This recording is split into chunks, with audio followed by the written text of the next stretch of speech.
Hello, welcome everybody. Thank you for joining me.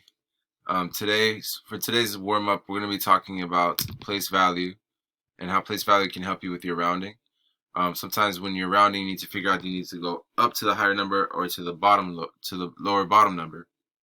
And if you don't have a number line in front of you, it can be hard to kind of see which direction you need to move.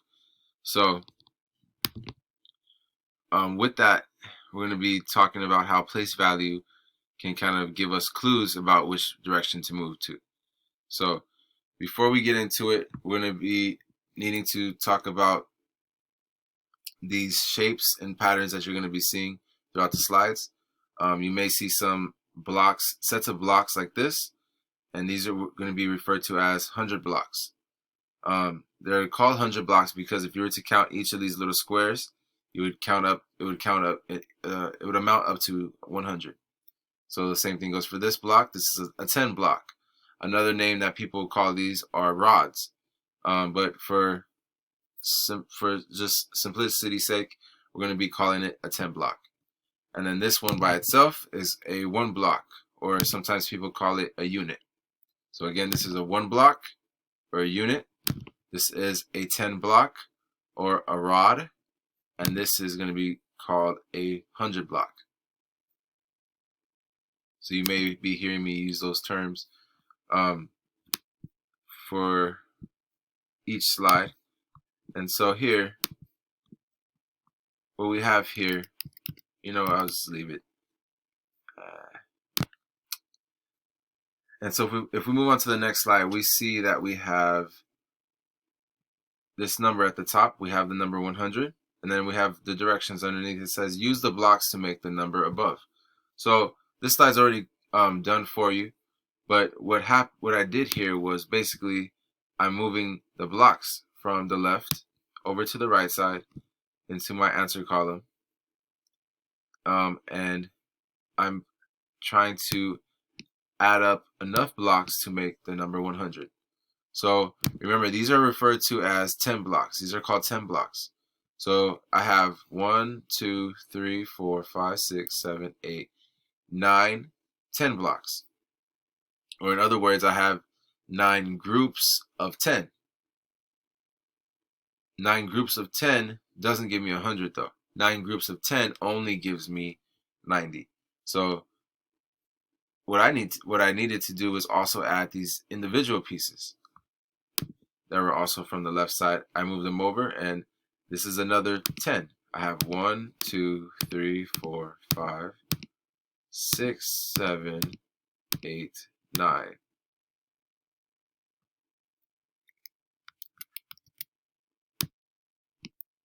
Ten. 1, 2, 3, 4, 5, 6, 7, 8, 9, 10. Okay. So now I have 90 10 blocks. I have 90 or 9 groups of 10. And then I have 10 individual pieces. So 90 plus 10 gives us our 100 that it's looking for. So if we were to go on to the next slide, this is how you would see it from the very beginning. And again, you need to make the number at the top. So here our number is 50. So I could do this in different ways. Maybe when you work together with a partner, you'll find that your partner does this a little bit differently from you. And that's okay, as long as you guys are both finding a solution that gives you something that gives you 50. So in this case, I could move individual pieces over, but I won't have enough.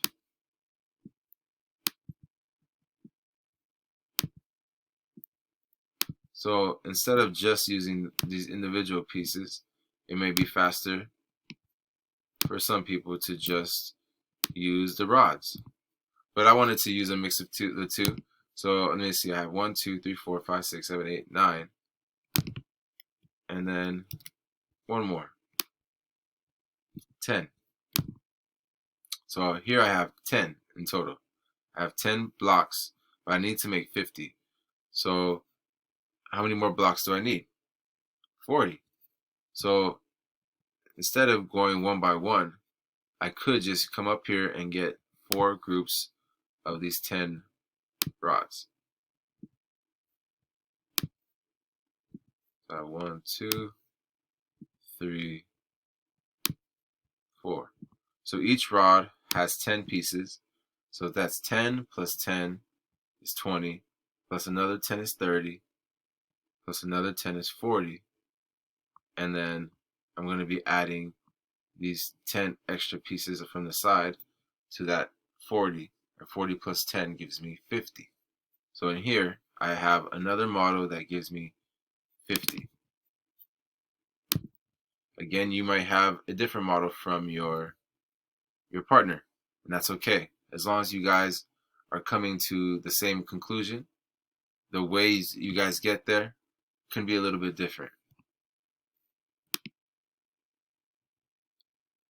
So I want you guys to go ahead and find your partner that you've decided to work with for today. Again, if working with partners is a choice, you have the option to work with somebody, but I encourage you guys to try to compare or reflect your answers with somebody else in the class.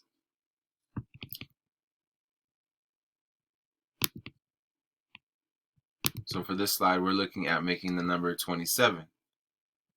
And then for the last slide, we're looking at making the number 59.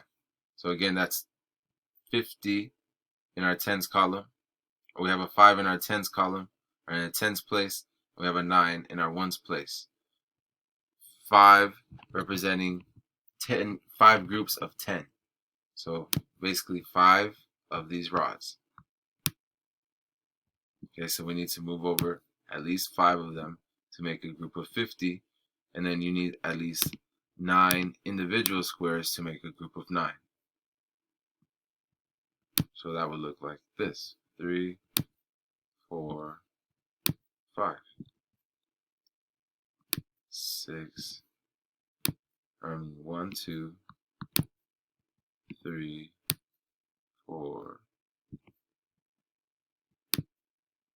5, 6, 7, 8, and 9. And there you go. You have 10, 20, 30, 40, 50. You know how to count by tens, because each rod is worth 10 pieces. So that's 10, 20, 30, 40, 50, 51, 52, 53, 54, 55, 56, 57, 58. And then I'm missing 1, so 59. So this is a model of 59 blocks. So again, the 5 represents 5 groups of 10. That's why we say it's in the tens place. And then the 9 represents 9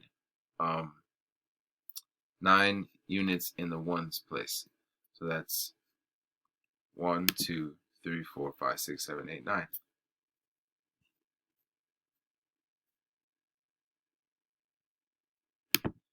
Now, if we move on to the next slide, we're going to be going from these blocks. We're going to be going from these blocks, and we're going to be turning those into actual numbers. So if you look at this example, here I have my tens group again, and I have my ones group. But this time, we are putting those numbers, and we're kind of putting them together to form, and we're putting those groups together. We're putting those, oh my God. So in this slide, we're putting together our groups to make a whole number. So in this example, we have a group of 10 here. This is one group of 10, and I have another group of 10. So in total, that would be considered 2 groups. We're going to put that, our answer of how many groups, we're going to put that here in our yellow square. So we have 2 groups of 10. Now for our pink column, or our ones column, it's looking at how many individual units. So we can see we have 2 1 blocks. And that's why I write the number 2 here in the ones column. And then if we're going to write that as a whole number, I need to write that here in this white square, and we're going to write that as the number 22. It's 22 because if you count each individual square one by one, you would get 10 plus 10 is 20, and then 20 plus 2 is 22.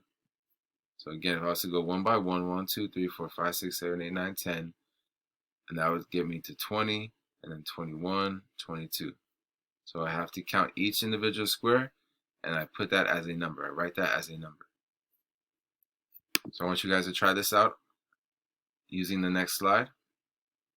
Here we have only one group of 10. So one group, we're going to put our number 1 because there's only one group. And then for our individual units, our individual blocks, we have to just count and add those together. So 1, 2, 3, 4, 5, 6, 7.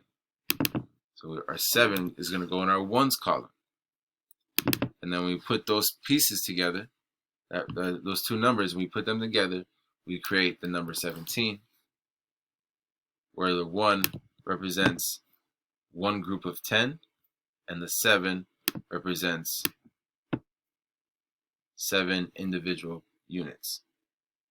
You add that all together. I also count 1, 2, 3, 4, 5, 6, 7, 8, 9, 10, 11, 12, 13, 14, 15, 16, 17. So 17 individual pieces all together.